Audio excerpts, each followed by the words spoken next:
It started as one of those mornings that felt too perfect, like the world had conspired to set the stage for something special. Sunlight poured through the tall windows of my mother-in-law's house, dust motes drifting in golden beams that lit up the wide living room where she always hosted her parties. The house buzzed with voices, laughter, and the restless energy of children who had been told something exciting was about to happen. She had called this gathering weeks in advance, insisting it was for the grandchildren and repeating that there would be a surprise they would never forget. The word spread like wildfire through the family. Some whispered she might finally be giving money, maybe setting up savings for the kids.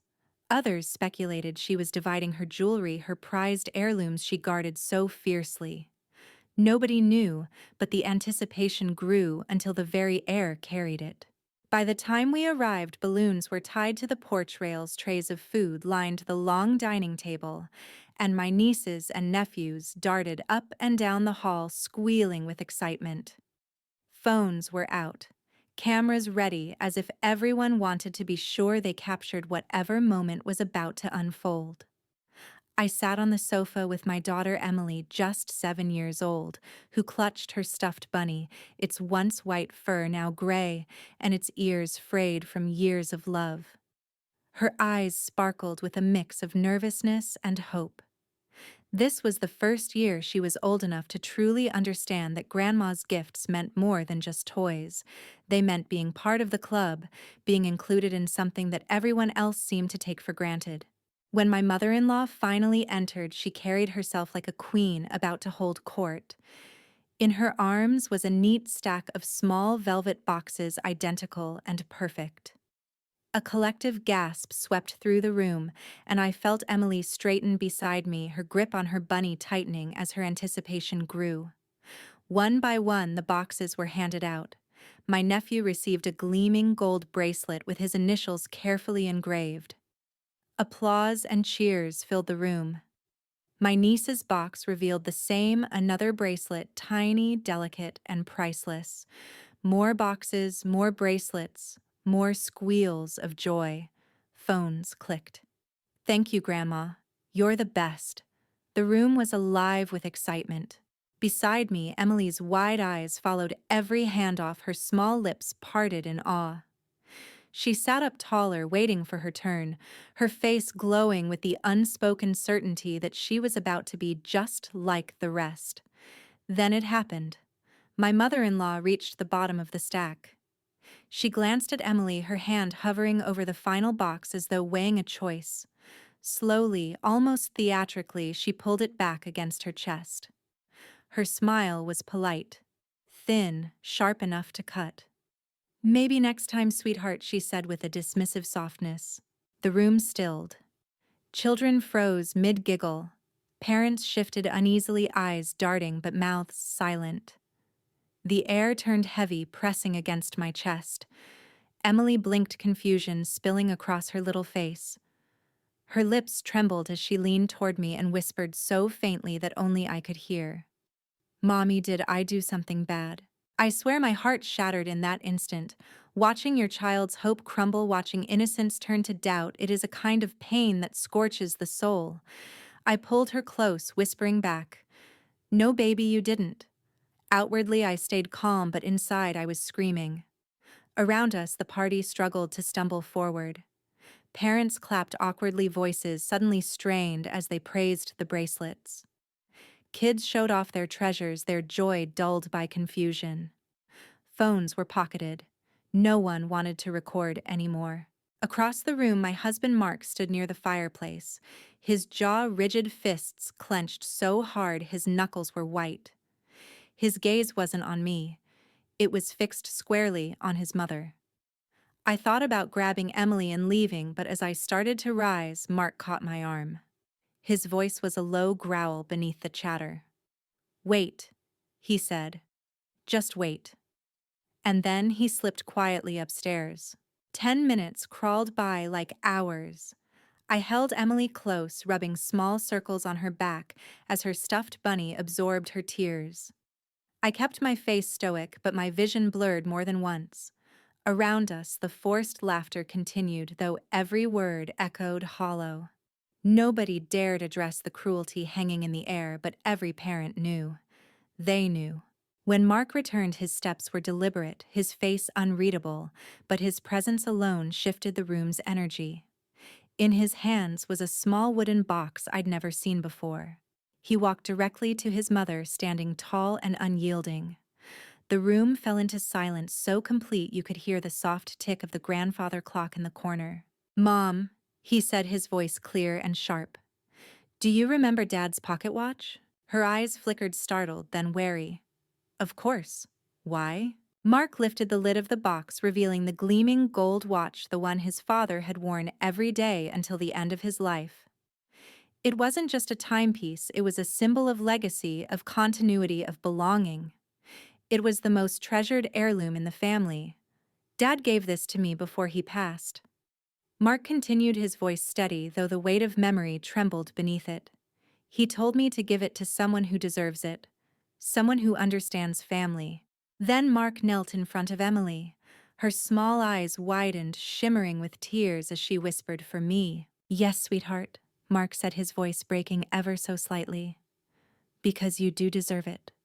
Because you are part of this family. Because you are special, and no one will ever make you feel like you're not."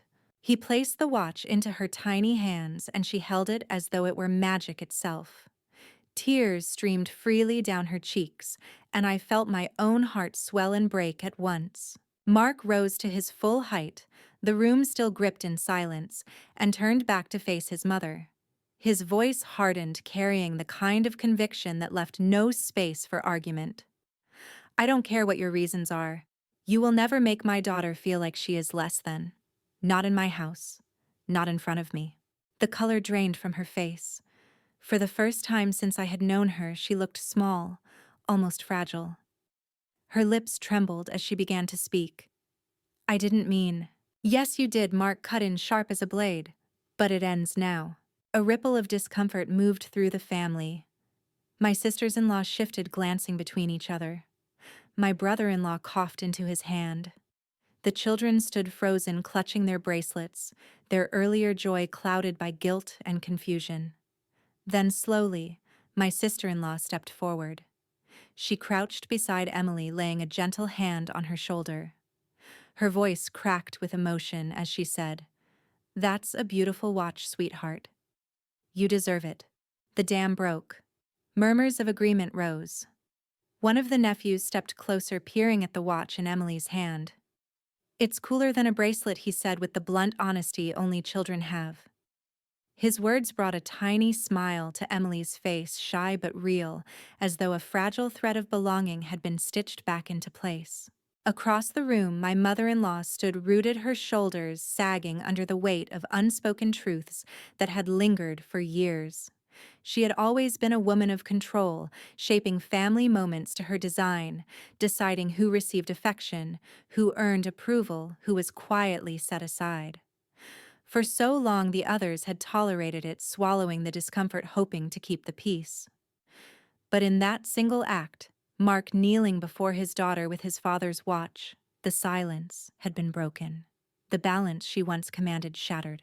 The rest of the party dissolved quickly after that. Laughter never returned, replaced instead by hushed voices and sidelong glances. Food sat untouched, the balloons drooped unnoticed. It was clear to everyone that something had shifted permanently. We gathered our things quietly. Mark took my hand firmly in his expression resolute but tired. Emily clutched the pocket watch in both hands, her bunny tucked under her arm, as though she feared both treasures might vanish if she let go. The drive home was quiet, the car filled with the sound of tires humming against the road. Emily's small head soon slumped to the side, asleep. Her fingers still wrapped tightly around the golden watch. I turned to look at Mark. His eyes were fixed on the road, but his grip on the steering wheel was rigid. After a long silence, he spoke, his voice low. "I'm sorry it had to be like that." I shook my head slowly. "Don't apologize. You showed her what love looks like. She'll never forget this day, and neither will anyone else who was in that room." He glanced at me briefly, his eyes shadowed with something deeper than anger. I couldn't let her feel that way.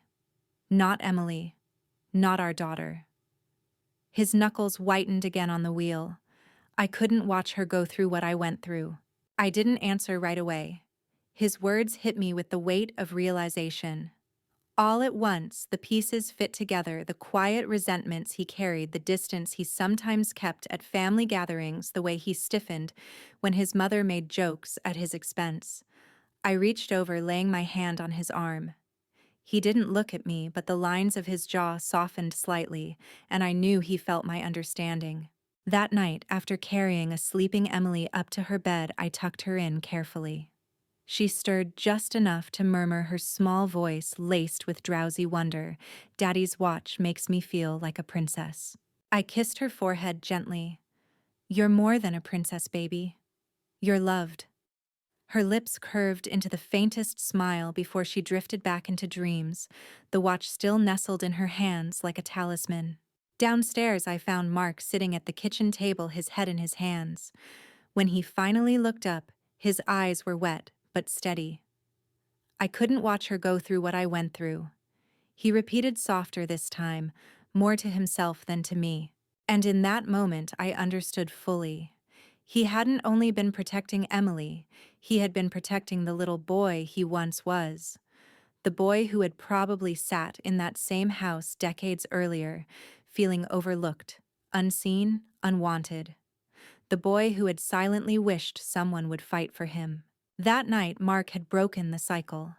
He had turned humiliation into protection, cruelty into compassion, silence into truth. He had given Emily not just a watch, not just a moment of inclusion, but a lesson she would carry forever, that she mattered, that she belonged, that she was worth standing up for. The following days carried a strange quiet. Emily showed off the pocket watch to her friends at school, though she was too young to grasp its full weight. To her, it was magic, a treasure that sparkled with love. At home, she would wind it carefully, watching the hands tick forward, whispering to her bunny that Daddy had said she was special. Each time I saw her do it, a lump rose in my throat. For Mark, the weight was heavier. He went about his routines, but his silence stretched longer than usual, his gaze often distant. One evening, as we sat together on the porch, I finally asked him what was truly gnawing at him. He exhaled slowly, his eyes fixed on the fading sunset. "You know," he said, "when I was Emily's age, Mom used to do the same thing. Handing out little tokens, deciding who earned her attention that day. I'd sit there waiting just like Emily did. Sometimes I got something. Sometimes I didn't. And every time I didn't, it felt like my heart broke a little more." I reached for his hand, squeezing it firmly. He looked down at our intertwined fingers, then continued. "Dad tried to balance it, but he was quiet, always avoiding conflict. I learned early on that if Mom decided I wasn't worthy in that moment, no one was going to step in. I promised myself I'd never do that to my kids. But watching Emily's face that day, it was like looking in a mirror. Tears pricked my eyes as his voice cracked. I couldn't let her think she wasn't enough. Not even once. Not even for a second." His words sank deep into me. It wasn't only about Emily anymore. It was about healing something broken in himself. He had carried those scars for years, hidden beneath layers of strength, until that moment forced them into the light. And in standing up for Emily, he had stood up for himself, for the little boy who had needed someone to fight for him. Meanwhile, within the family, whispers spread. My phone buzzed with texts from my sisters-in-law, some apologizing, others confessing that they had felt the sting of favoritism too. They admitted that their children had sometimes been left out of these rituals, though never so blatantly. They said they admired what Mark had done, that they wished they'd had the courage to say something sooner. But not all messages were kind. A cousin called me, her tone clipped. "You embarrassed her," she said. "She didn't mean any harm, it was just a bracelet. You could have handled it quietly." I bit back my anger and simply replied, "It wasn't about a bracelet. It was about my daughter's heart." That night, I told Mark about the call. He shook his head, his jaw tightening. That's the problem, he muttered. Everyone keeps excusing it, brushing it aside, saying she didn't mean harm. But harm is harm, whether she meant it or not. The next weekend, we were invited to a smaller gathering at his sister's house. I was hesitant, worried about another confrontation, but Mark insisted we should go. We can't hide, he said. Emily deserves to feel welcome, and I want them to see we're not backing down. When we arrived, the atmosphere was cautious, strained, but polite. The children ran off to play, their laughter echoing down the hall.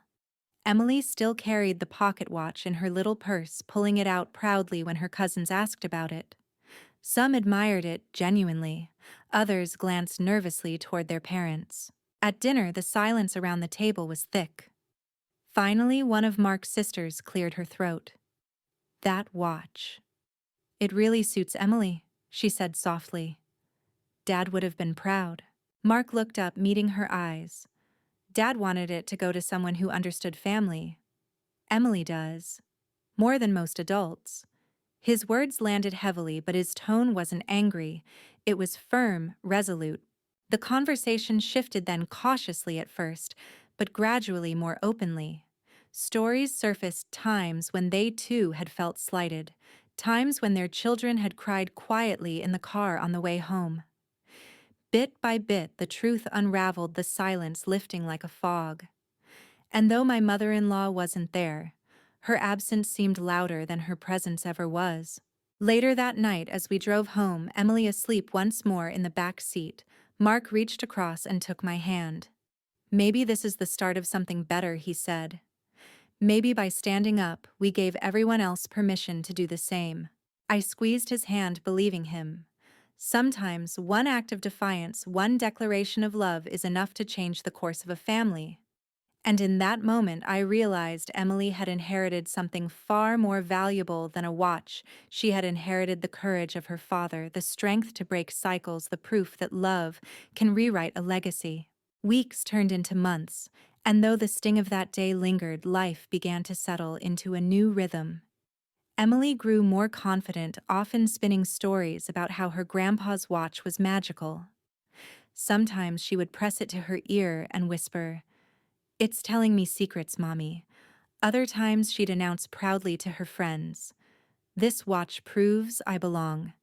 It was her anchor, her symbol of being chosen, and I watched as it nurtured a quiet strength in her.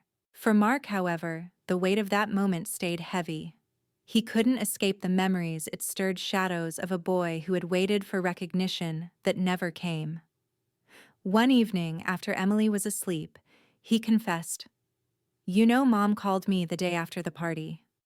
She didn't apologize. She said I humiliated her." His voice was low, bitter. "She still doesn't see what she did." I felt anger rise in me, but Mark only shook his head. "I'm done chasing her approval.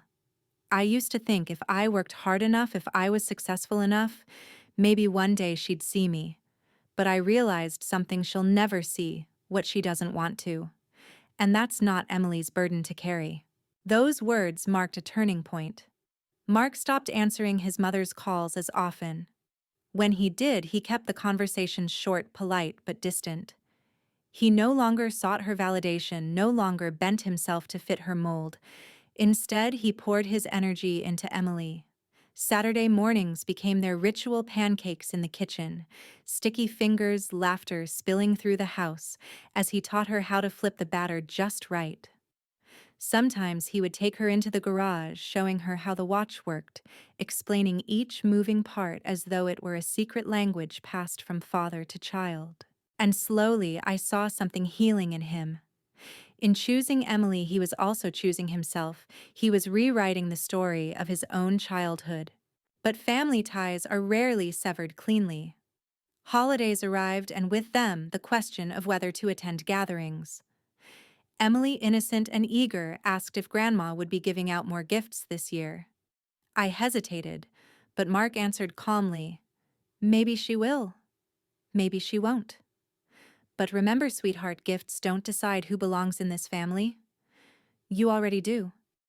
Emily nodded, though I could see the confusion behind her smile.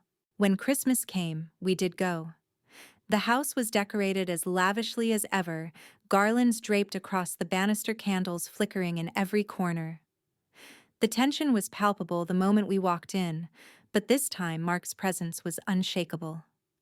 Emily held his hand, the pocket watch tucked safely in her little purse.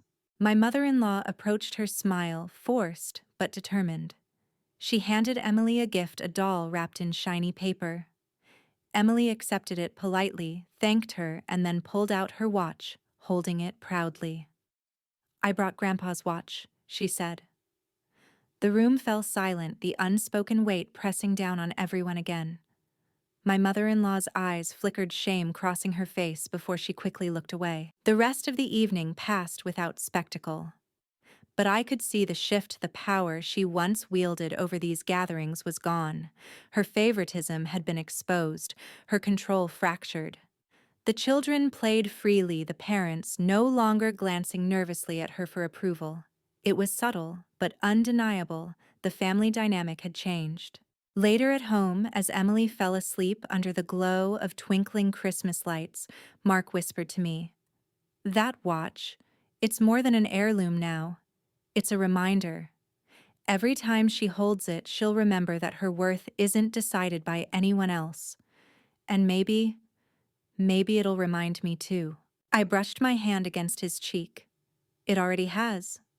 You've given her what you never had. That's the greatest gift." He smiled, faintly weary but proud. Then maybe this whole mess was worth it. In the quiet of that night, I realized he was right. Pain had cracked open old wounds, but in doing so, it had allowed something stronger to grow. Love, fierce and unwavering, had stepped in where cruelty once lived. And through it, Emily had received not just a piece of gold and gears, but a legacy of protection and belonging. As the years unfolded, the memory of that day never faded, though its sharpness softened into something more profound. Emily grew older, her world expanding beyond stuffed bunnies and bedtime stories, yet the pocket watch never lost its place. It remained in a small glass case on her dresser, polished and ticking, a constant reminder of love that had refused to let her be diminished. Sometimes she would take it out before a big test at school, or before trying something new, and I could see how it steadied her, how it whispered courage into her young heart. Mark, too, changed. The man who once carried quiet resentment toward his mother now carried a new kind of strength. He no longer flinched at family gatherings, no longer allowed the unspoken rules of favoritism to dictate how he behaved. Instead, he walked into every room with the certainty that he would not let silence condone cruelty. It didn't mean reconciliation was easy. His relationship with his mother remained strained, sometimes cold. But he had drawn a line, and that line gave him peace. Emily noticed the difference as well. One evening when she was about 10, she curled up beside me on the couch and asked Mommy, "Why didn't Grandma want me to have a bracelet like the others?" My breath caught the old wound reopening, but before I could answer, Mark spoke from across the room. His voice was calm, steady. "Because sometimes people forget how to love the right way. But that's not your fault. And it's never who you are." Emily nodded slowly, then smiled. "That's okay. I have the watch. That's better." I watched as Mark's eyes softened, pride glistening behind the weight of unshed tears. In that moment, I saw clearly he had turned his own childhood pain into a shield for his daughter, transforming neglect into a lesson in love. The family over time could no longer ignore what had been exposed. My sisters-in-law began speaking up when their children were treated unfairly. My nieces and nephews, older now, sometimes teased gently about the bracelets, but they also pointed out that Emily had the real treasure. And in many ways, they were right. The watch was no longer just an heirloom. It had become a symbol of a turning point, not just for Emily but for the family itself. Years later, on the night before Emily's high school graduation, I found her sitting at her desk, the watch open, in front of her. She looked up at me, her eyes bright with determination. Every time I look at this, I remember that Daddy stood up for me. It makes me want to be strong too. For other people. My chest ached with pride as I realized the legacy Mark had passed on was already bearing fruit. She wasn't just carrying a watch, she was carrying the courage to fight for others, the understanding that kindness was a choice, and the knowledge that she was worth standing up for. And I knew as I looked at her that this was the real inheritance, not jewelry, not money, not tradition, but the proof that love, when defended fiercely, can rewrite the story of a family. So if you've ever sat in silence while someone you love was treated as less than, I hope this story reaches you, because silence protects no one. Speaking up, even when it shakes the room, can change everything. It can heal wounds that have festered for generations. It can give a child the gift of knowing they matter. Sometimes the most valuable inheritance isn't gold or heirlooms, it's the courage to break cycles, the strength to love loudly, and the choice to say, enough. That's what Mark gave Emily. That's what every child deserves. If this story touched your heart, please take a moment to like, share, and subscribe, and let us know in the comments what it made you feel. Your voice matters, and your kindness can inspire more than you know.